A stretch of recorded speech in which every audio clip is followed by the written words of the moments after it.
Phone tapping కేసులో పోలీసులు దర్యాప్తు ముమ్మరం చేశారు. రెండో రోజు కస్టడీలో భాగంగా ఇవాళ అడిషనల్ ఎస్పీ భుజంగరావు తిరుపతలను పోలీసులు విచారించనున్నారు.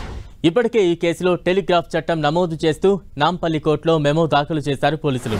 ఈ కేసులో దోషులకు 3 ఏళ్ల నుంచి 10 ఏళ్ల వరకు జైలు శిక్ష పడే అవకాశం ఉంది. ఇక ఈ కేసులో అరెస్టైన మాజీ డీసీపీ రాధాకిషన్ రావుకు 14 రోజుల జ్యుడిషియల్ రిమాండ్ విధించింది నాంపల్లి కోర్టు. రాధాకిషన్ను పోలీస్ కస్టడీకి కోరుతూ ఇవాళ నాంపల్లి కోర్టులో పోలీసులు పిటిషన్ దాఖలు చేయనున్నారు. ఇవాళ మరో 2 ఇన్స్పెక్టర్లను పోలీసులు విచారించనున్నారు. కాగా ఇవాళ భుజంగరావు తిరుపతలను పోలీసులు విచారించనున్నారు. ఇప్పటికే వీరి నుంచి కీలక సమాచారం సేకరించింది దర్యాప్తు బృందం. వీరిద్దరి వాంగ్మూలాలే కేసులో కీలకంగా మారనున్నాయి. వీరిచ్చే సమాచారంతోనే మరిన్ని అరెస్టులు జరిగే అవకాశం ఉంది. రాధాకిషన్ ఇచ్చిన స్టేట్మెంట్ ఆధారంగా వీరిద్దరి పాత్రపై ఆరా తీయనున్నారు పోలీసులు. భుజంగరావు తిరుపతన్న సర్వీసులో అక్రమ దందా వసూళ్లపైన ఆరా తీయనున్నారు.